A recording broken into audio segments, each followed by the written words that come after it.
আছি রাতের মেলে। হ্যাঁ, দার্জিলিং। তো বাঙালি তিনটে জায়গা সব থেকে ফেভারিট, সেটা হলো দীপুদা, দীঘা, পুরী, দার্জিলিং। তো দার্জিলিং এলাম কী করে, চলো সেই গল্প বলছি। হ্যাঁ, বাঙালির প্রিয় হচ্ছে দার্জিলিং। আর দার্জিলিংয়ে কিন্তু এক মনোরম পরিবেশ, পাহাড়, সব কিছু আছে এক জায়গাতে। তো চলো শুরু করি আজকের গল্প। সর্বপ্রথম নিয়ে নিন ব্যাগ ভর্তি করে উলের গরম পোশাক, আর অবশ্যই কিন্তু ছাতা, কারণ সেখানে কিন্তু ওয়েদার যখন তখন খারাপ হয়ে যায়। তো আমি উঠলাম নবদ্বীপ থেকে, আমার বাড়ি যেহেতু নবদ্বীপ ধাম, তো সেখান থেকে উঠলাম তো কামরূপ এক্সপ্রেসে। 8:15 টাইম, 8:20 টাইম নবদ্বীপ থেকে ছাড়ে। রাত্রিবেলা আমরা জাস্ট ফ্রাইড রাইস আলুর দম খেয়ে আমরা শুয়ে পড়লাম রাতে। সকালবেলা উঠলাম, দেখলাম বেশ ভালোই বৃষ্টি বৃষ্টি হচ্ছে, এবং ধানের ক্ষেত ছেড়ে আমরা দেখতে পেলাম চা বাগান। তো আমরা নামলাম এনজিপিতে। এনজিপি থেকে এই যে নেমে এই সামনে হচ্ছে কিন্তু স্ট্যান্ড। বৃষ্টি পড়ছিল, এখানে কিন্তু শেয়ার গাড়ি থেকে আরম্ভ করে রিজার্ভ সব কিছুই পাওয়া যায়। তো এই দাদাকে পেয়ে গেছি, এই দাদাকে নিয়ে আমরা এখন যাচ্ছি দার্জিলিং। এখান থেকে দেখা যাচ্ছে ভাই পাহাড়। না, আমি কোনো গাড়ির নম্বর দেবো না, কারণ আগে থেকে গাড়ি বুক করলে তখন তখন কিন্তু তাদের মানে রেটটা একটু বেড়ে যায়। তো আমি বলবো আপনারা ওখানে যান, দাম দর করুন এবং চলে যান। তো আমাদের এই যে গাড়ি, মানে দার্জিলিং থেকে এদের পিক আপের একটা ব্যাপার ছিল, ওখান থেকে কাস্টমার আসবে, তো ওনাকে খালি যেতে হতো। তো সেই জন্য যেহেতু সকাল সকাল আমাদের পেয়ে গেছে, তাই বেশ কম রেটে কিন্তু আমাদের ছেড়ে দিয়েছে দার্জিলিং উদ্দেশ্যে। আর ওই দেখুন দূরে পাহাড়ের উপর দেখা যাচ্ছে কিন্তু কার্শিয়াংয়ের টাওয়ার। আমরা এখন এশিয়ান রোড ধরে চলেছি আমরা, আর এই চা বাগানের পাশ দিয়ে এই দেখুন টোলটা সোজা কিন্তু রাস্তা হচ্ছে মিরিকের রাস্তা, মানে সোজা গেলে আপনারা কিন্তু মিরিক যেতে পারবেন। আর আমরা যাচ্ছি ডান দিকে রোহিণী হয়ে কার্শিয়াং। তো আমি বলবো যাওয়ার সময় আপনারা এই রোহিণী রোড দিয়েই আপনারা যাওয়ার চেষ্টা করেন, আর আসার সময় কিন্তু মিরিক রোড হয়ে আসলে আপনাদের দেখা ভিউ সব কিছু সুবিধা হবে। কেন?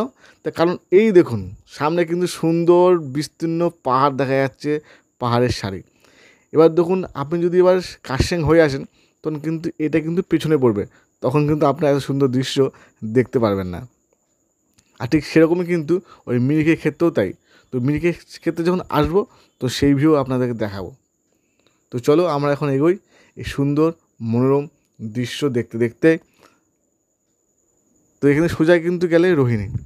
আর এই দেখুন আমরা কিন্তু এবার চলে এসেছি রোডের কাছে, মানে এখান থেকে কিন্তু আমাদের টোল শুরু, মানে টোল এখান থেকে টোল নেয়।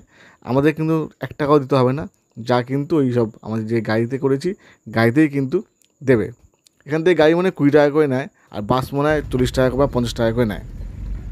তার এই টোলটা পেরোলেই কিন্তু একদম পাহাড়ের বাঁক শুরু, মানে এখান থেকে কিন্তু পাহাড়ে ওঠা শুরু। এবার চলতে চলতে আরেকটা কথা বলে রেখে দিই, এই কার্শিয়াং দিয়ে গেলে একটা হচ্ছে ব্যাপার, মানে আপনি যদি কার্শিয়াং হয়ে যান, তো মানে কার্শিয়াং হয়ে দার্জিলিং যান, তাহলে বাঁদিকে পড়বে কিন্তু সমস্ত ভিউ। আবার কিন্তু সেমভাবে যখন আপনারা দার্জিলিং থেকে মিরিক হয়ে আসবেন, তখন কিন্তু বাঁদিকে পড়বে সমস্ত রকম ভিউ। তাই এটা একটু মাথায় রাখবেন, কারণ আপনি যদি ফেরার পথে আসেন, তখন কিন্তু এইসব ভিউগুলো আপনার ডান দিক পড়বে।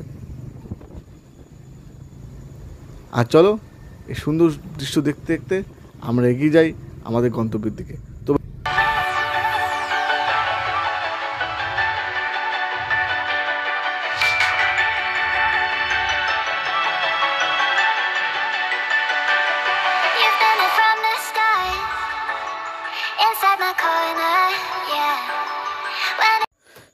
এরপর দিল আমাদের চা বিরতি। তো এখানে দাঁড়িয়েছি, আর ঠিক এখানেই একটা রেস্টুরেন্ট আছে। তো পাহাড়ে গায়ে এরকম অনেক রেস্টুরেন্টই আছে, তো আপনারা ওখান থেকে জাস্ট আপনারা নিয়ে নিতে পারেন, আপনারা খেয়ে নিতে পারেন বা ব্রেকফাস্ট করে নিতে পারেন। তো আমরা এইটাই ঢুকেছিলাম আর কি। তো এবার বলে রাখি, এখানে কিন্তু চা হচ্ছে 20 টাকা করে, মানে কাপ। আর এত সুন্দর কিন্তু ভিউ কিন্তু এখানেই আছে। তো 1 ঘন্টা মতন মানে 1 ঘন্টা মতন লাগলো এখানে আসতে, তখন 7:30 মতন বাজে সবে। তো খেয়ে দিয়ে আমরা রওনা দিলাম আমাদের আবার গন্তব্যের দিকে।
আমরা চলেছি কার্শিয়াং, আর এই যে Kurseong rail station plus Kurseong শহর দুটো এক জায়গাতেই, মানে এখান দিয়েই ট্রেনটা টয় ট্রেন যায় আর কার্শিয়াংয়ে হল করে।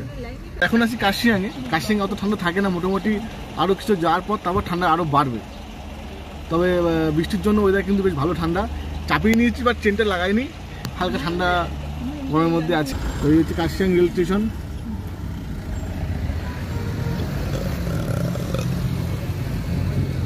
এই টয় ট্রেন দাঁড়িয়ে আছে।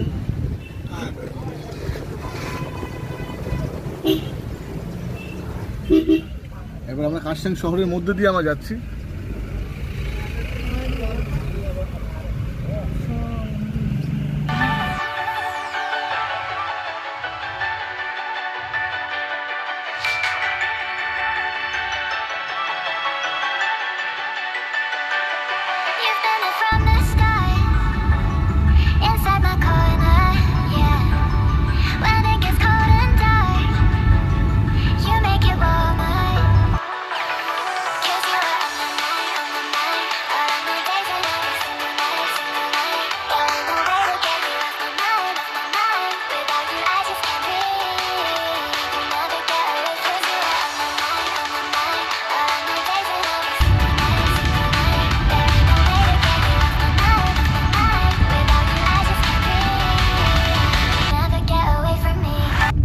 ঝাউবনের দৃশ্য দেখতে দেখতে আমরা কিন্তু চলে এলাম দার্জিলিং শহরে।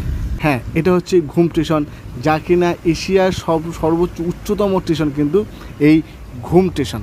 ঘুম স্টেশন কিন্তু ৭,৪০০ ফিট উচ্চতায় ইংরেজদের তৈরি। আর অনেকে মনে করে যেহেতু এর পরে দার্জিলিং মনে আরও উঁচু, না, দার্জিলিং কিন্তু নিচুতে, মানে এটা হচ্ছে ৭,৪০০ ফিট উচ্চতা, আর দার্জিলিং কিন্তু ৬,৮০০ ফিট উচ্চতা। মানে অ্যাকচুয়ালি আমরা এরপর কিন্তু আমরা নিচের দিকে নামবো দার্জিলিং শহরে। মানে দার্জিলিং শহর কিন্তু ঘুম স্টেশন থেকে মোটামুটি ৬০০-৭০০ ফিট নিচু।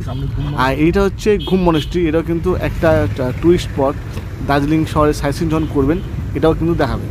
এই হচ্ছে ঘুম মনেস্ট্রি। আর এখান থেকে একটুখানি গিয়ে মানে যেতে কিন্তু পড়বে বাতাসিয়া লুপ। বাতাসিয়া লুপ, ঘুম মনেস্ট্রি, এগুলো কিন্তু সব ওই দার্জিলিং সাইট সিনের মধ্যেই পড়ে। আমরা কিন্তু অলরেডি কিন্তু দার্জিলিংয়ের মধ্যে চলে এসেছি। আর আমরা যেমন কিন্তু একদম মেলের কাছে, মেলের পাশেই আস্তবল যে রোড, সেখানে কিন্তু আমাদের হোটেল নেওয়া। হোটেল হচ্ছে ময়ূর। তো চলো যেতে যেতে এই সাইট সিনগুলো তোমরা দেখতে পারবে। তো আমরা এখন ক্লক টাওয়ার, যে সেই ক্লক টাওয়ারের সামনে কিন্তু নামবো আমরা। এই হচ্ছে ঐতিহ্যময়ী টয় ট্রেন।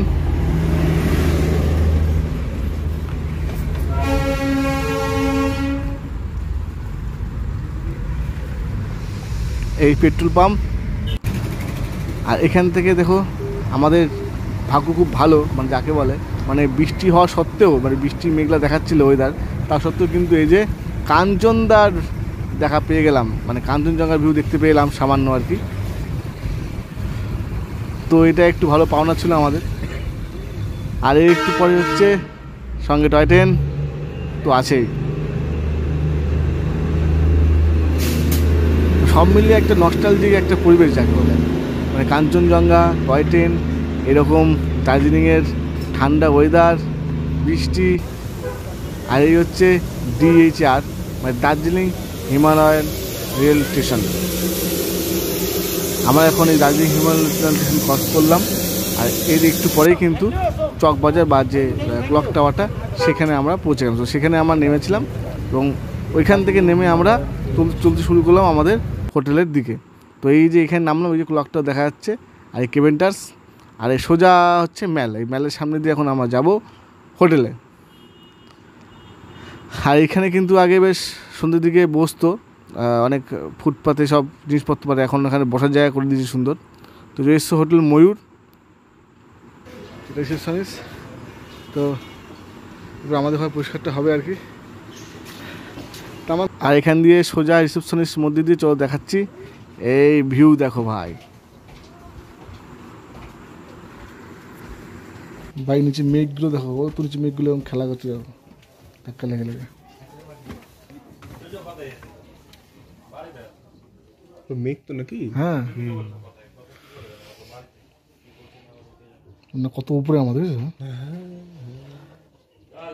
তো ঠান্ডা কিন্তু বেশ ভালোই আছে, মানে রীতিমতো আজ থেকে কাঁপছিল। তো চলো এবার ফ্রেশ ফ্রেশ হয়ে নেবো, ফোনটা চার্জে দেবো, তারপর বেরোবো আবার। তো এই হচ্ছে রুম হোটেল। এখানে নিচ দিয়ে ওপর দিয়ে এখানে খাওয়ার জায়গা, আমার চারিদিক দিয়ে শুধু এখানে ঢুকানোর জায়গা, প্রচুর রুম আছে এখানে, সব বুক আছে। তো এখানে এখন 202 আর 208টা আছে, এখানে 202টা দেখাচ্ছি আমি, এটা 202 নম্বর রুম। রেডি হয়নি, বলে রেডি করছে এসে আর কি। আর বাথরুমটা দেখাই, একটা আয়না আছে সুন্দর বেশ, বাথরুমটা কিন্তু বেশ ভালোই বড় এবং পরিষ্কার পরিচ্ছন্ন বাথরুম। তো এটা গিজার নেই কিন্তু, বেসিন, ইলেকট্রিক কেটলি ফেটলি সবই আছে, এটা একটা ভালো পয়েন্ট একটা। আর ভালো বেশ বড় জায়গা, 3 জন কিন্তু শুতে হবে আরামসে। এই ঘরটা বেশ ভালো, জানলা ব্যবস্থা আছে, এটা জানলা নেই, এটা আবার এই হচ্ছে আবার না, এখানে জানলা আছে, জানলা আছে। ঠান্ডা বেশ ভালোই আছে। তো ব্যালকনিতে থেকে ভিউটা দেখাচ্ছে, একবার দেখো, খুললাম, দ্যাটস দ্য ভিউ।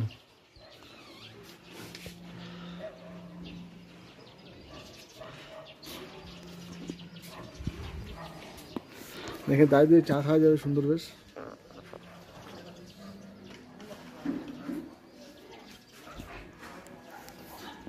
এই হোটেল ময়ূরের আরেকটা জিনিস দেখাই, এখানে ইলেকট্রিক কেটেল তো দিয়েছেই, সঙ্গে কফি করার জন্য কফি, দুধ সব কিছু আছে, আপনারা চাইলে কিন্তু এখানে করে নিতে পারবেন।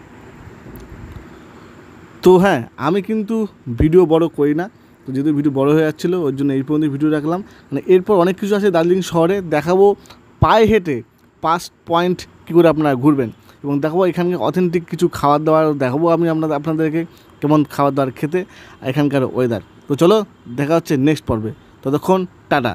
আর যারা নতুন তারা অবশ্যই কিন্তু সাবস্ক্রাইবটা করে দেবে।